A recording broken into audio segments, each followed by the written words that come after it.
the internet is dead and we are the ones who are killing it. And that really bothers me, because the internet is a truly magnificent dream incarnate. The people who built the internet were looking for an answer to the question of whether we could connect computers around the world, and therefore the people who use them in a way that would allow them to communicate instantly. As you can appreciate, this was a breakthrough that science fiction had been dreaming of for centuries. And thanks to science, it finally became reality. But we killed it in 2016. Seriously, according to an interesting theory known as the dead internet theory. The internet, as we know, it was already dead in 2016-2017. So what you're spending time on right now is actually the remnants of a dead system. And the weapon that the people who are the killers of the internet are using to kill this magnificent technology has a name: automation. Let me tell you this amazing story of how what started out as a conspiracy theory turned into reality year after year.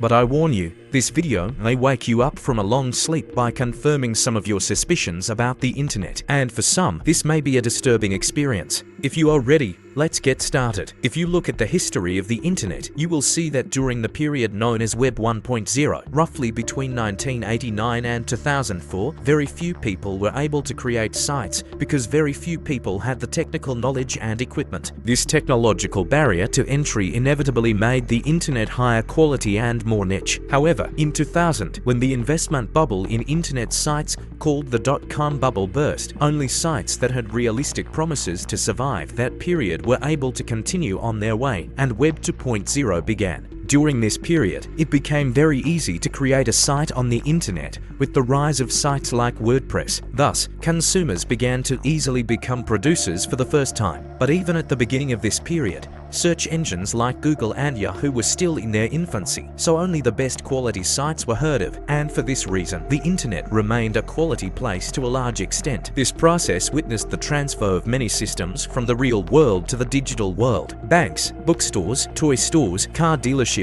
and every other company you can think of began to create spaces for themselves on the internet. Now that internet connections have started to get faster, people have started to use the internet more actively, and a significant part of this active use was made up of chat rooms like Merc, ICQ and MSN Messenger. People in these rooms could chat freely and instantly with people they knew and didn't know from all over the world. Right around this time, a Swedish software developer named Rickard Eriksson came up with an idea that could make the social side of the internet even more realistic. He realized that by making very simple adjustments to the chat tools I mentioned, he could digitize not just the chatting side of real friendships, but all of them. Everyone would have their own profile. This would create a place where they could make friends with each other, share their thoughts with their friends digitally, and expand their networks through their friends' friends. Sound familiar? Originally known as Styleplace and later renamed Lunarstorm, his site went down in history as the first social media site. After that,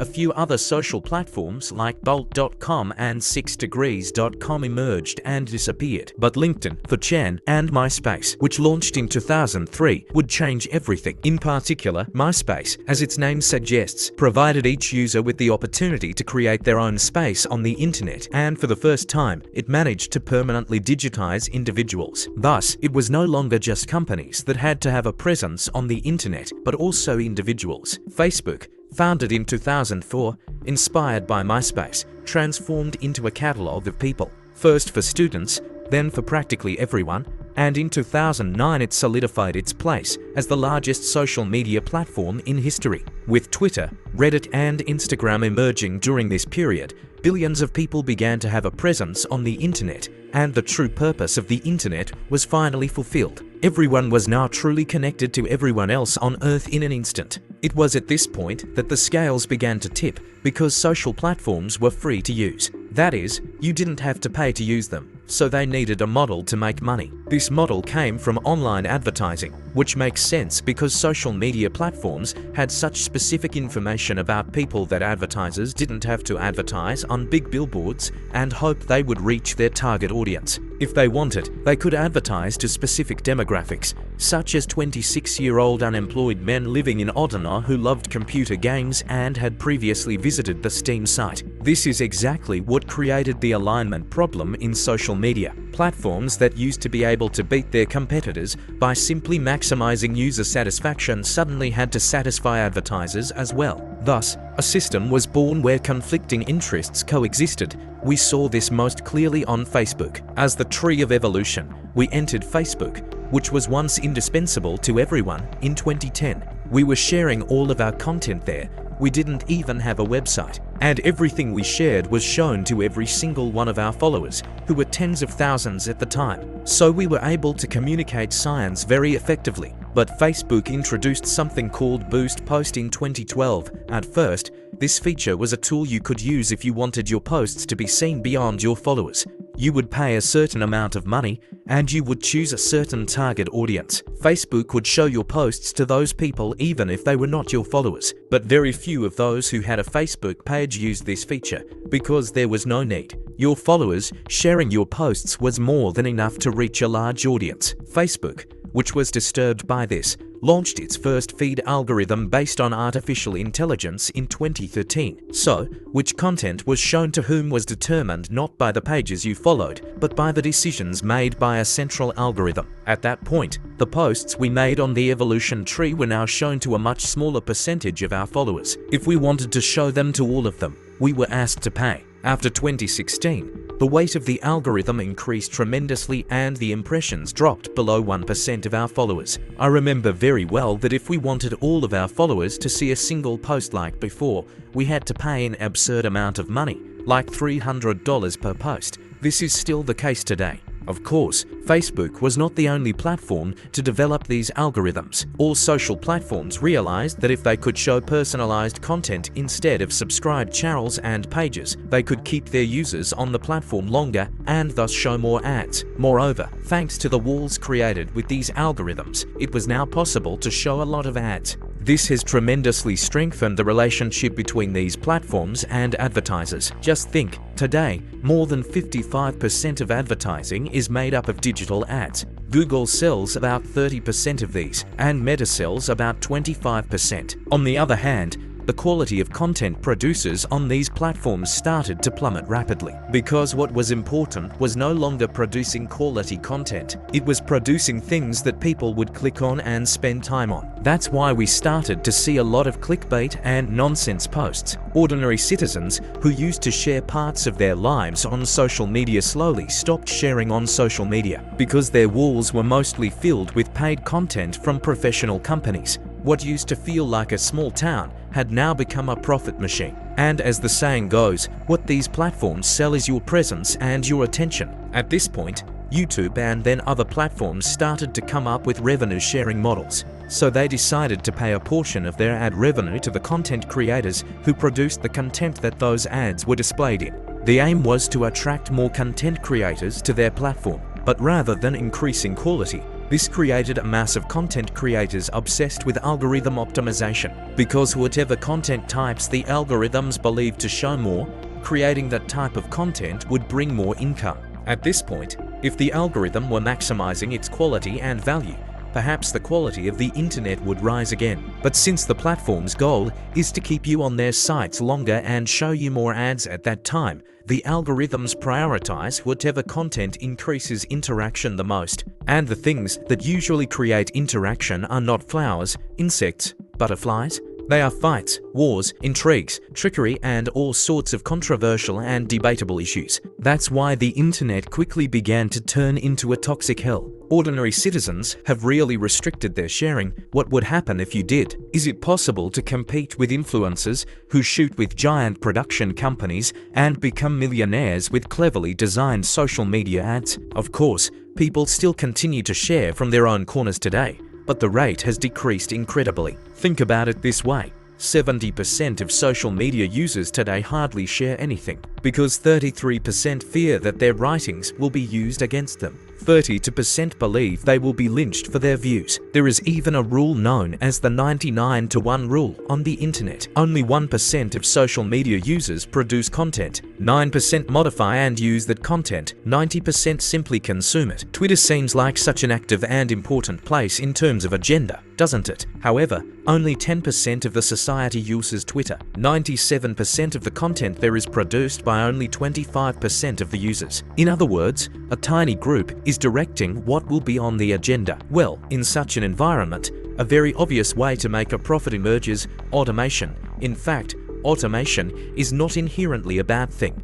For example, instead of manually sharing the content we write on our website or our new videos one by one on platforms like Facebook, Twitter, Reddit, Discord, etc., we can quickly distribute them by taking advantage of automation. This is a good use of automation, but bots are a part of the same automation. In other words, automated computer software that once started continues to repeat the tasks given to it over and over again, can also be run to write certain things under posts containing certain words on social media. Similarly, they can be programmed from a single center and change the agenda by sending hundreds of thousands of unwanted messages, which we call spam, to the channels where a small number of people can determine the agenda in minutes. They can automatically narrow down undecided voters or encourage them in certain directions in small ways, so that they vote in certain ways. Thus, they can change the results of elections. But perhaps most importantly, bots powered by artificial intelligence can scan current issues,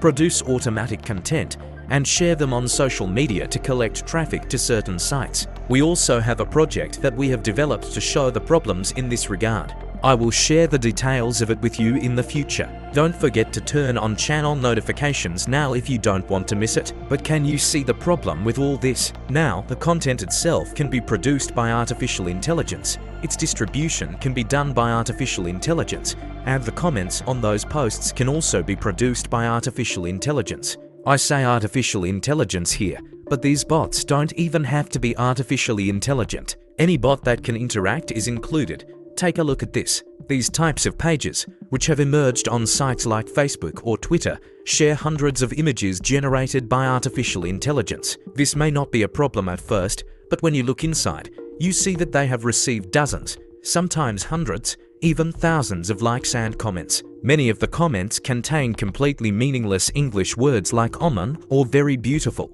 It is very clear that those who like and share these are not real people. When you look at the profiles of those who like, comment or share, you see that these are completely automatically generated, fake bot accounts. According to a study conducted on Twitter in 2019, Turkey, which only makes up 3% of Twitter, created 20% of global trends.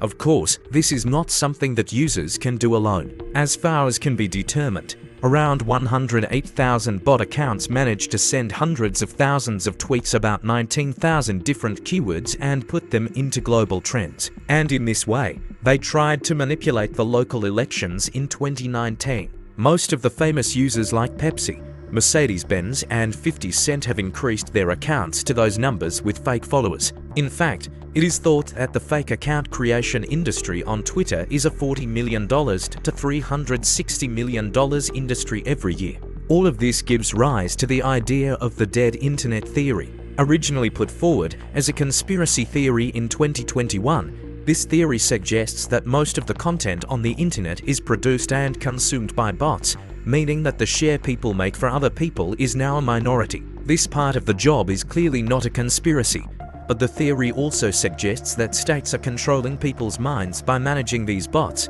changing election results, and thus malicious actors are able to create mass change. This part of the job is becoming less of a conspiracy every day. New research articles published every day show that bot activity on the internet can affect many elections around the world, including the American elections, to one degree or another. In fact, cybersecurity studies aimed at early detection and destruction of these bot networks have accelerated in the last 4 to 5 years. The scariest part of this theory is this: as the algorithms that operate on the internet become increasingly artificially intelligent.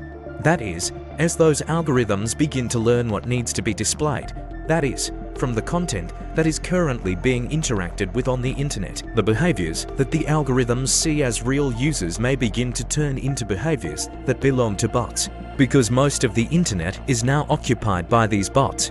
If this inversion occurs, the activities of real people on the internet may begin to be categorized as fake, and it may become even more impossible for people to have a presence on the internet, especially if major language models like ChatGPT and Claude become more widespread and cheaper. Systems, pages and sites can be created that don't need real people to share things and get likes on the internet. This could be the final nail in the coffin of the internet. Here it is very difficult to predict where this will go. Because if artificial intelligence reaches those absurd levels of success that we call omnipotent, we will no longer have a meaningful reason to produce anything. At that point, the production and dissemination of information may no longer be a human activity. Of course, everything is not over yet. We humans still have a voice and an existence. Therefore, using this and raising our voice against the bodification of the internet is more important than anything else.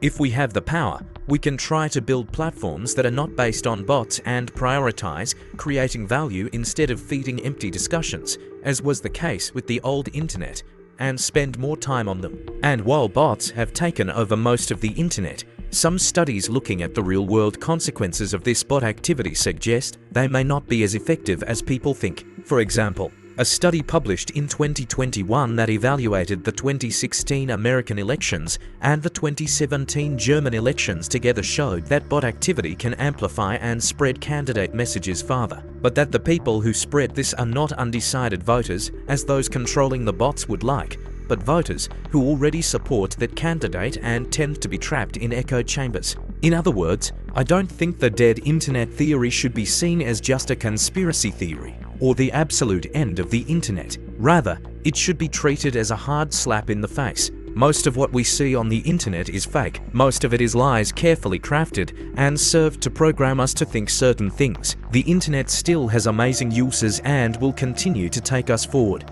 There is no doubt about that. But it is extremely important to figure out how and in what way we can use it most effectively. For example, is it really important for you to be on social media where you have an account and to share there? Or is it largely a waste of time? Is what you see there really real? Or are they just lies that you have developed an addiction to in order to confirm what you already believe? The dead internet theory can be a good place to start thinking about such questions. See you in the next video. Bye.